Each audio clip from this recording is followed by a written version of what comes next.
Og det tror jeg ikke, jeg skal udtale mig om. Det tror jeg ikke, vi skal. Nej, man må ikke sige noget mere overhovedet. Altså, det har jeg set. Den måde, jeg bekæmper orgasmegabet på, det er hver gang en fyr, jeg er sammen med, er lige ved at komme, så kigger jeg på ham og siger, hej, hvad så?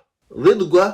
Det er, at du tager 400 ml lunken vand, lidt gær i, salt, lidt sukker, det kan være noget sirup eller noget honning eller noget, og så 400 gram tipo 00 ml i ost, så rører du lortet sammen, og stiller du i køleskabet natten over, så har du en dejlig fordej. Når jeg går ned i min vaskekælder, så kan det faktisk være rigtig utrygt.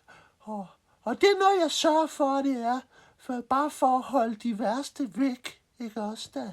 Jeg må ikke sige noget mere overhovedet. Altså, det har jeg set. Altså, det er alt, hvad jeg ser på Netflix, og alt, hvad jeg ser på, de siger, at man ikke må sige noget længere. Jeg tror, det er rigtig vigtigt at huske på, at der er jo nogen, der har kæmpet for, at du har en stemme og mulighed for at sætte din stemme. Så hvis du ikke gør det, så er det spildt jo. Ikke? Det skal du fandme huske på.